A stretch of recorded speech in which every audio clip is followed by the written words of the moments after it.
حضرت زری زربخش رحمۃ اللہ علیہ کی زیارت کے بعد اب ہم چلتے ہیں اپنے اگلے سفر کی طرف، جو کافی خوبصورت اور بہترین اور ایک مثال ہے۔ تو چلیے سفر شروع کرتے ہیں۔ ملک امبر، جی ہاں دوستو، میں بات کر رہا ہوں ملک امبر کا مقبرہ۔ ہندوستان کی ریاست مہاراشٹر کے خلد آباد میں واقع ایک مقبرہ ہے۔ یہ ایک فوجی رہنما ملک امبر کی تدفین کی جگہ ہے، جس نے احمد نگر سلطنت کے وزیر اعظم کے طور پر خدمت انجام دی۔ امبر نے اپنے لیے مقبرہ بنوایا اور 1626 میں اس کی موت کے بعد اسے یہاں دفن کیا گیا۔ یہ قومی اہمیت کی یادگار کے طور پر درج ہے۔ ملک امبر ایک سابق غلام تھا جو 17ویں صدی کے آخر میں احمد نگر سلطنت کا پیشوا یعنی کہ وزیر اعظم بن گیا۔ امبر کو نہر کے پانی کے نظام کے ساتھ ساتھ اورنگ آباد کے اندر کئی مسجد اور مقبروں کی تعمیر کا سہرا بھی جاتا ہے۔ اس کا مقبرہ جسے خود ہی بنایا گیا تھا اور اس کی موت سے پہلے مکمل بھی کر دیا گیا تھا۔ اسے شاہی مقبرے کی ڈیزائن میں بنایا گیا سمجھا جاتا ہے۔ امبر کو 1626 میں اس کی موت کے بعد یہاں سپرد خاک کیا گیا۔ یہ مقبرہ ایک بڑی دیواروں والی دیوار کے مرکز میں واقع ہے، جو مشرقی جانب کے دروازے سے داخل ہوتا ہے۔ یہ ایک چبوترے پر واقع ہے اور اس کا مربع منصوبہ ہے۔ استعمال ہونے والا بنیادی تعمیرات مواد سیاہ بیسالٹ ہے، جسے چونے کے ذریعے اکٹھا کیا جاتا ہے۔ ہر طرف لوب یعنی محراب کے ساتھ 3 ریسیسز ہیں۔ ان میں سے مرکزی محراب کو ہندسی نمونوں کی شکل میں جالی دار پردے سے سجایا گیا۔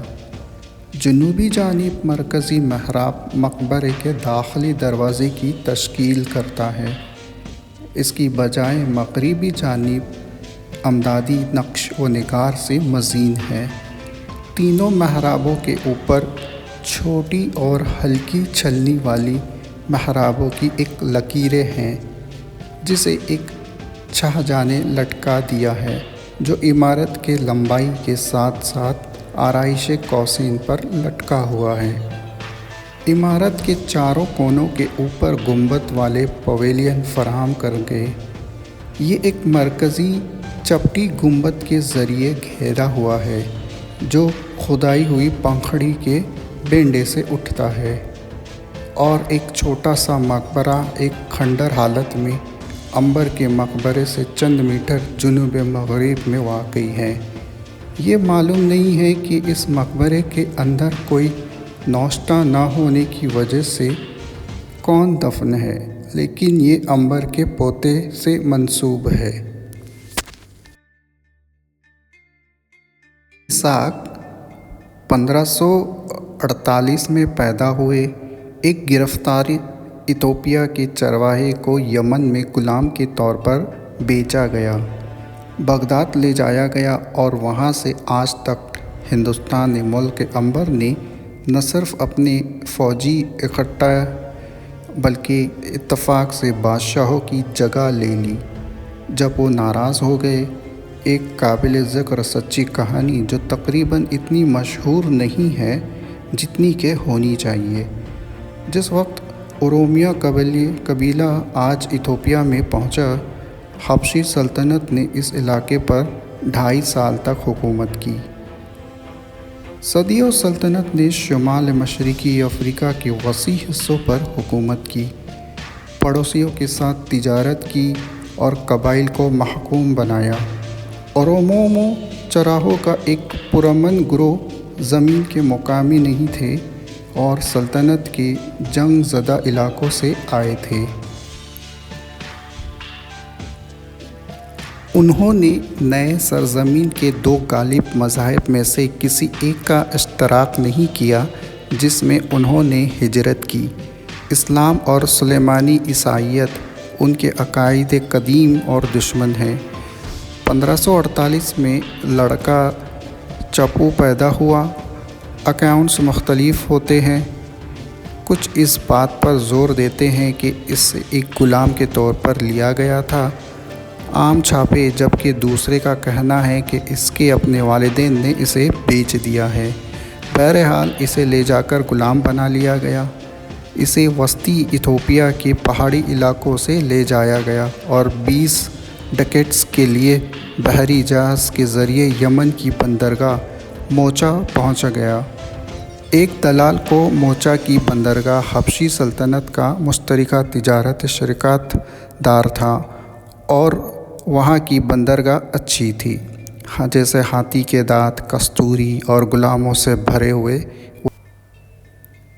ایک بار جب چاپو نے اسلام قبول کیا، قاسم نے نوجوان غلام کو تعلیم دی اور اس کی ذہانت سے متاثر ہو کر اسے نام عنبر، جس کا مطلب ہے ذہین، اسے زبان علم اور جنگ میں مہارت حاصل تھی۔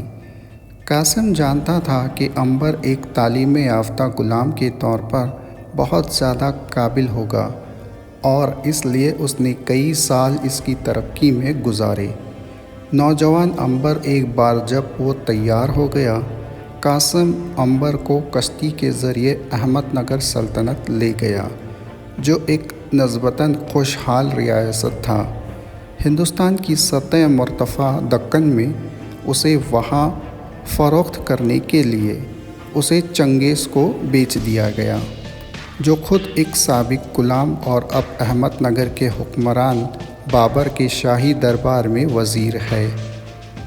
ہندوستان اس وقت ایک منقسم جگہ تھا، سازشوں اور خونریز بغاوتوں سے بھرا ہوا تھا۔ سطح مرتفع دکن پر 5 سلطنتیں تھیں: برار، بہمنی، بیجاپور، گولکنڈہ اور احمد نگر۔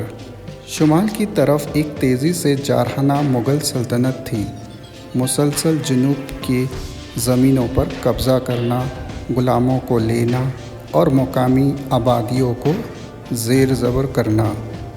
سن 1576 میں جانشینی کے ایک پرتشدد تنازع کے دوران چنگیز کو قتل کر دیا گیا کیونکہ بابر کو معزول کر دیا گیا تھا۔ چنگیز کی تو دوستو یہ تھی ایک چھوٹی سی کہانی یا اسٹوری جو ایک ریئل بھی ہے۔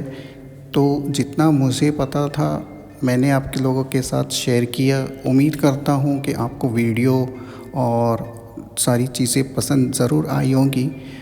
جن لوگوں نے یہاں پر جا کر آ چکے ہیں یا جس کو ان کے بارے میں نالج ہے، وہ میرے اس انفارمیٹیو ویڈیو میں اضافہ کر سکتے ہیں۔ کمنٹ میں شیئر کیجئے آپ کی رائے مشورہ جو بھی ہے۔ چینل کو سبسکرائب کرنا بالکل نہ بھولے۔